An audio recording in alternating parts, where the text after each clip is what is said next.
जय हिंद friends, welcome to learning 360। मैं हूं अंजलि और आज हम इस वीडियो में BGDG 172 gender sensitisation society and culture के यूनिट 7 को कवर करेंगे, जिसका नाम है जेंडरिंग वर्क।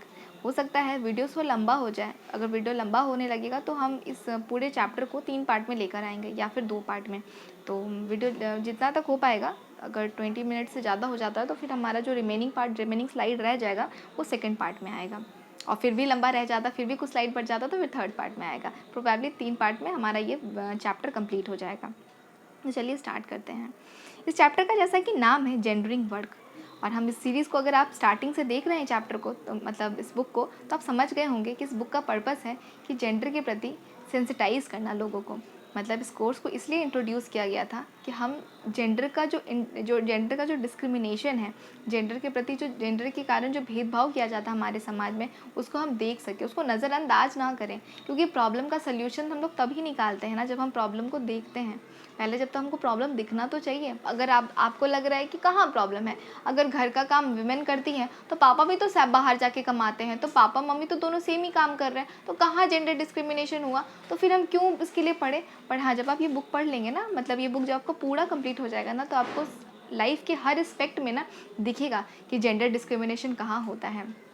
एक पहले वाले वीडियो में भी हम बताए थे कि अगर ये जब मेरा पढ़ा हुआ है तो एक झगड़ा चल रहा था जिस फैमिली में हुई, मतलब आसपास में दिख जाता है कोई झगड़ा वगैरह में, तो एक लड़के बोलते हैं कि हाँ हाँ, हम ना चूड़ी नहीं पहन रखे कि हम मार नहीं सकते, हम भी मारने के लिए रेडी हैं।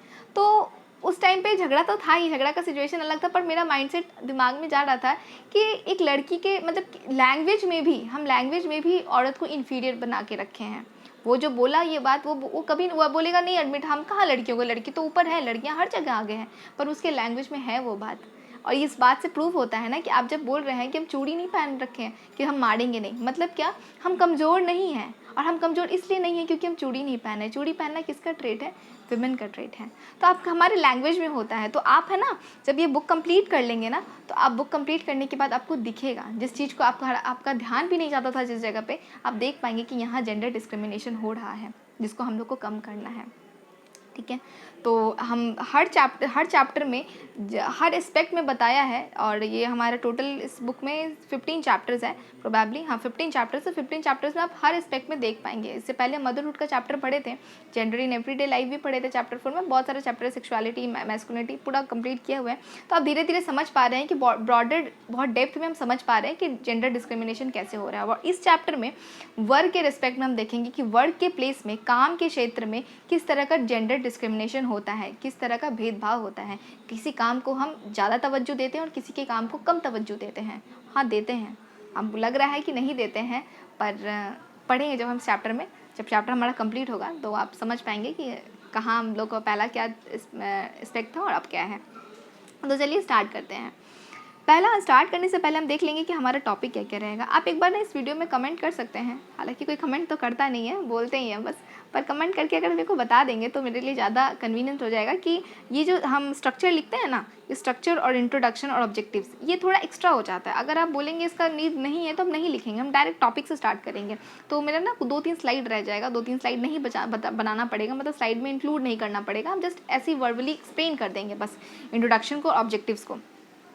और बाकी जो चैप्टर हमारा स्टार्ट होगा, जो मेन टॉपिक होगा, वहाँ से स्टार्ट कर देंगे। अगर आप बोलेंगे तो हम वैसे ही करेंगे, और नहीं तो फिर जैसे कंटिन्यू वैसे करेंगे, पर हाँ थोड़ा टाइम लग जाता है क्योंकि स्लाइड में हर कुछ इंक्लूड कर देते हैं।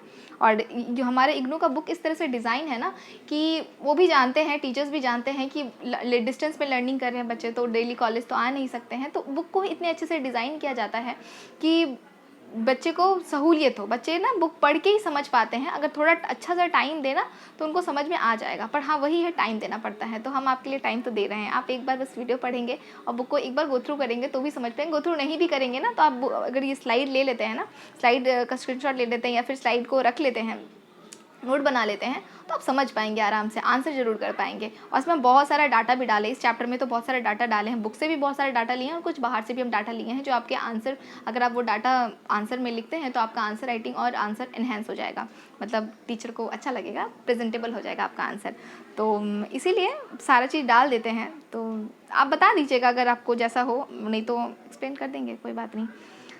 तो पहला हमारा टॉपिक रहेगा इसमें इंट्रोडक्शन, ऑब्जेक्टिव्स, इंट्रोडक्शन में हम समझेंगे, देखिए हर चैप्टर का इंट्रोडक्शन थोड़ा डिटेलिंग में देता है, पर इस चैप्टर में ज़्यादा डिटेलिंग नहीं दिया, इसलिए हम ज़्यादा कुछ एक्सप्लेन नहीं किए हैं, ज़्यादा कुछ लिखे भी नहीं है इसमें, क्योंकि आपकी बुक में जो लिखा हुआ है लगभग हम वही बनाए हैं, थोड़ा शॉर्ट में करके, और थोड़ा 1-2 पॉइंट अगर हम एक्सप्लेन कर सकते हैं तो अपनी रिसर्च के साथ डाल देते हैं और समझा देते हैं। तो पहला हमारा है इंट्रोडक्शन, फिर उसके बाद आता है हमारा ऑब्जेक्टिव, जिसमें हम समझेंगे कि इस चैप्टर को पढ़ने के बाद हम क्या क्या नॉलेज गेन कर पाएंगे। उसके बाद हमारा आता है ट्रेडिशनल डिस्कोर्स। देखिए ट्रेडिशनल का मतलब होता है परंपरागत, परंपरागत मतलब परंपरा के अनुसार शुरू से किस तरह से चलता आ रहा है, और डिस्कोर्स का मतलब होता है डिस्कशन। डिस्कशन जब हम करते हैं ना, तो डिस्कशन एक ना छोटा एस्पेक्ट का बात नहीं हुआ, डिस्कशन मतलब बहुत ब्रॉडर एस्पेक्ट में हुआ, हर पहलू को हम समझते हैं डिस्कशन में। बोलते हैं ना कि टीचर भी बहुत बार बोलते हैं कि तो जो कुछ पढ़ाई होता है ना, उसके बाद ना आपस में आप लोग डिस्कस कर लिया करो। डिस्कस करने पे ना थोड़ा हर पर्सपेक्टिव को हम समझ पाते हैं, क्योंकि क्या पॉजिटिव है क्या नेगेटिव है, हर पहलू को देखते हैं, इसीलिए ना बहुत ब्रॉडर एस्पेक्ट में इस पर बात किया जाएगा। पर ये ट्रेडिशनल डिस्कोर्स जो है, डिस्कशन जो चल रहा है ट्रेडिशनली, किस चीज़ पे डिस्कशन चलेगा, ये हमारे वर्क पे चलेगा। जो वर्क, पहले हम जेंडरिंग इन वर्क को हम समझने से पहले हम समझेंगे कि वर्क कैसे इवॉल्व हुआ है, काम किस तरह से बांटा गया, क्यों बांटा गया, पहले हमारा समाज कैसा था और अब समाज कैसा हुआ है। क्योंकि हमको अगर आज को समझना है तो हमको पहले मतलब क्या बोलते हैं उसको, पास्ट को समझना पड़ेगा। मतलब बिना रूट के तो ट्री नहीं होता ना, अगर आप ट्री में फल देख रहे हैं तो आपको पहले देखना पड़ेगा कि उसका रूट कहाँ है। तो रूट हमारा आज का जो भी सिचुएशन है वो हमारे पास्ट में छिपा हुआ है, तो आप पास्ट से समझ पाएंगे। उसके बाद हमारा आता है कंटेम्प्रेरी डिस्कोर्स। कंटेम्प्रेरी डिस्कोर्स का क्या मतलब है? कंटेम्प्रेरी का मतलब होता है समकालीन। समकालीन मतलब पैरेलल टाइम, ऐसे टाइम पे जो आपके साथ चल रहा हो, मतलब सेम टाइम पे। समकालीन मतलब सेम टाइम, मतलब आपके समय में पहले कैसा चल रहा था और अब आपके समय में किस तरह से वर्ड को देखा गया है, वर्ड को देखा जा रहा है, अब किस तरह से बदला है, पहले कैसा था। उसके बाद हम देखेंगे कि वर्ड को मेज़र करने के लिए हम क्या क्या स्टैंडर्ड्स ले रखे हैं। उसके बाद हमारा आता है लेबर फोर्स पार्टिसिपेशन में, मतलब लोग कितने काम करने के लिए पार्टिसिपेट करते हैं, मतलब काम करने के लिए घर से बाहर निकल के वर्क ढूंढ रहे हैं, उसमें कितना बड़ा जेंडर गैप है। जेंडर गैप है मतलब विमेन और मैन का जो रेशियो है वो आपस में थोड़ा क्लोज है कि नहीं, बहुत बड़ा गैप है, मतलब जेंडर में गैप है, लड़के ज़्यादा हैं लड़की कम है, या फिर लड़की ज़्यादा है लड़के कम है। तो ये गैप ना इकोनॉमी पे कुछ इम्पैक्ट डालती है, बहुत गंदा इम्पैक्ट डालती है। कितना इम्पैक्ट डालती है उसको हम समझेंगे। उसके बाद हमारा लास्ट टॉपिक रहेगा gender discrimination, violence and vulnerability at work. Gender discrimination, work के प्लेस में किस तरह का जेंडर डिस्क्रिमिनेशन होता है। मतलब आप लड़कियों को जल्दी हायर नहीं करना चाहते, आपको लगेगा अब ऐसा तो नहीं, अब तो हर जगह लड़कियां जा रही हैं, लड़की पायलट बन रही है, लड़की फाइटर जेट चला रही है, सब कुछ कर रही हैं, पर नहीं ऐसा है। हमारा डाटा देख के हम समझाएंगे आपको कि हाँ वो इक्के दुक्के लोग हैं, पर मेजॉरिटी का बात चल रहा है। मेजॉरिटी में अभी भी बहुत जगह पे जेंडर डिस्क्रिमिनेशन होता है, लड़कियां जेंडर डिस्क्रिमिनेशन फेस करती हैं, जल्दी उनको हायर नहीं किया जाता है। बहुत लोग बोलते हैं कि अरे लड़की को तो फैसिलिटी मिल जाता है, लड़कियों से तो लड़की को फट से हायर कर लेते हैं, पर ऐसा नहीं है। अब जब हमारा नेक्स्ट स्लाइड आएगा तो आप समझ पाएंगे। उसके बाद हम वायलेंस के बारे में पढ़ेंगे। जेंडर बेस्ड वायलेंस इसका नेक्स्ट चैप्टर, शायद इसका नेक्स्ट चैप्टर नहीं है, इसके नेक्स्ट चैप्टर के शायद चैप्टर 9 है, हमारा यूनिट 9 है, जिसमें जेंडर बेस्ड वायलेंस पे पूरा डिटेल में है। तो उसमें हम ज़्यादा डिटेल में करेंगे, इसमें बस छोटा सा थोड़ा समझ पाएंगे कि जेंडर के कारण किस तरह का वायलेंस में लड़कियां फंस जाती है। पहले वो काम के लिए जाती हैं और फिर किस तरह से मतलब एक विशियस साइकिल में फंस जाती है, वायलेंस भी होता है उनके साथ। और वल्नरेबिलिटी भी हम देखते हैं वर्क के काम में, मतलब लड़कियां जब बाहर काम करने जाती हैं तो किस तरह का वल्नरेबिलिटी वो फेस करती है। वल्नरेबिलिटी क्या होता है? वल्नरेबिलिटी वो होता है जैसे कि आप जब अगर मान लीजिए एक अमीर इंसान है, गरीब इंसान है, दोनों हैं, पर अगर कुछ ट्रेजेडी आता है, कुछ क्लाइमेटिक डिजास्टर आता है, या फिर कुछ इकोनॉमिक क्राइसिस आता है, तो सबसे ज़्यादा इम्पैक्ट किस पे पड़ेगा? ऑब्वियसली गरीब है जिनको। तो सबसे ज़्यादा वल्नरेबल कौन हुए? वो गरीब लोग हुए। तो वल्नरेबिलिटी वो होता है जब भी कुछ प्रॉब्लम आएगा ना, तो सबसे ज़्यादा जिस पे इम्पैक्ट पड़ रहा है ना, वो है वल्नरेबल, और वो फेस करते हैं वल्नरेबिलिटी। इसके बाद हमारा जो यहाँ से चैप्टर हमारा स्टार्ट होता है इंट्रोडक्शन, जिसमें हम इंट्रोडक्शन में आपके बस बताया है कि इस चैप्टर में हम क्या क्या पढ़ेंगे। चैप्टर में हम ट्रेडिशनल और कंटेम्प्रेरी डिस्कोर्स को पूरे डिटेल में दोनों पढ़ेंगे, और प्रोडक्टिव, एक मिनट, फोकस करके पढ़ेंगे कि प्रोडक्टिव वर्क क्या होता है और रिप्रोडक्टिव वर्क क्या होता है। क्यों मैन के काम को प्रोडक्टिव वर्क बोला गया और क्यों वुमेन के काम को रिप्रोडक्टिव वर्क बोला गया, और क्यों प्रोडक्टिव वर्क को ज़्यादा तवज्जो दिया गया और रिप्रोडक्टिव वर्क को कम तवज्जो दिया गया, और अनपेड वुमेन के काम को जनरली हम लोग अनपेड क्यों कर दिए, क्यों रखे रहेंगे। वुमेन के काम को पेड तो छोड़िए, पेड भी बहुत बड़ा बात हो जाएगा अगर उनको उनके काम के लिए उनको वेतन दिया जाए। सबसे बड़ा बात हो तो उनके काम को तवज्जो भी हम नहीं देते, वेतन देना तो दूर का बात है। ऐसे फील करते हैं जैसे कि वो तो उनका काम है, जैसे घर चलाना तो उन्हीं का काम है। मतलब कह सकते हैं कि आप अगर ब्रश करते हैं, जैसे हम लोग दैनिक कार्य करते हैं, सुबह उठ के हम लोग अपना ब्रश करते हैं, वॉशरूम जाते हैं, नहाते हैं, हेयर बनाते हैं, तो इसके लिए कोई आपको वेतन देता है क्या? नहीं देता। ये तो आपका काम है, इसके लिए आपको क्यों पैसा दिया जाए?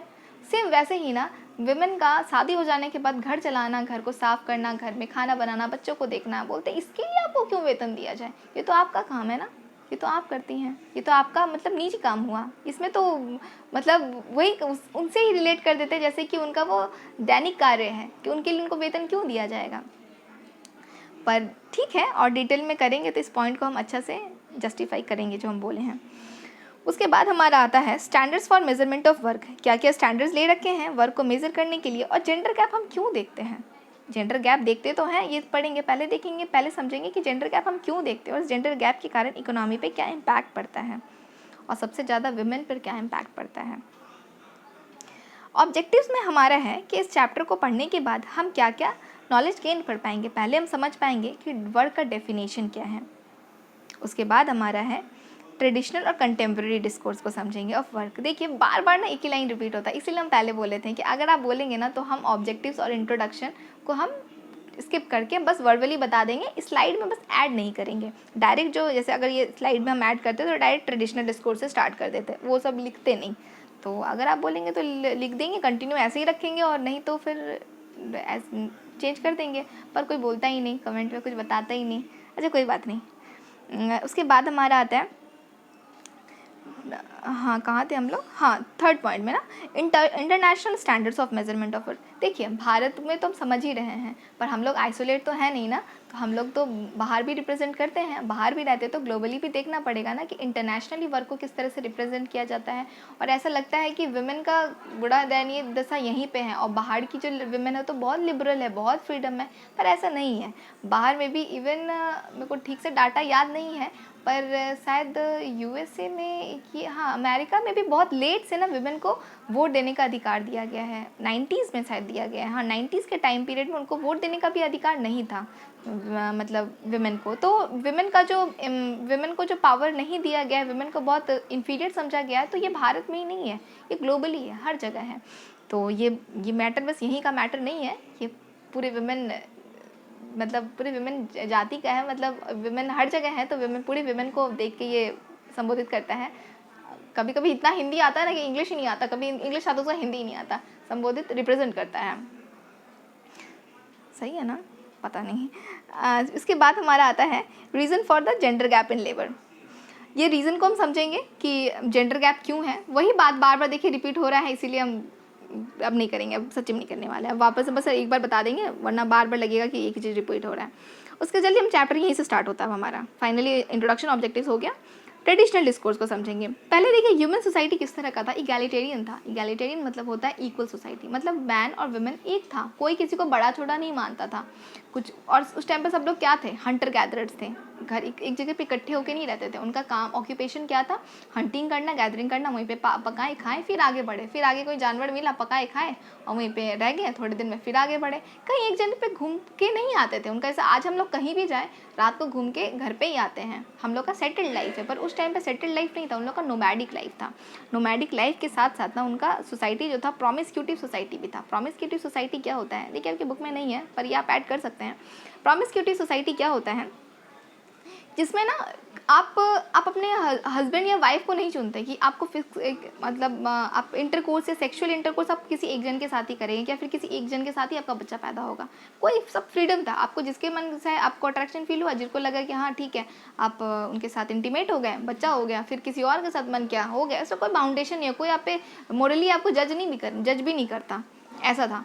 तो ये इस तरह की सोसाइटी को प्रॉमिस्क्यूटिव सोसाइटी बोलता है, जिसपे कोई बाउंडेशन नहीं था। तो पहले ना पता नहीं होता था, वुमेन को ही बस पता होता था कि इस मेरे बच्चे का पापा कौन है, पापा को नहीं पता होता था कि मेरा बच्चा कौन है।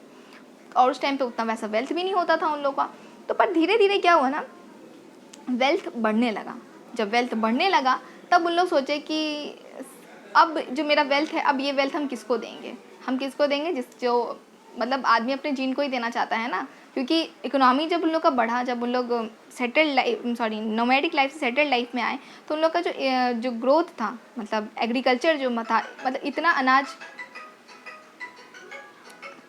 इग्नोर, कुछ नहीं कर सकते हैं, फ़ोन कॉल आ रहा है तो हाँ, उनका ना बहुत अनोइंग हो जाएगा, रुक जाइए एक मिनट।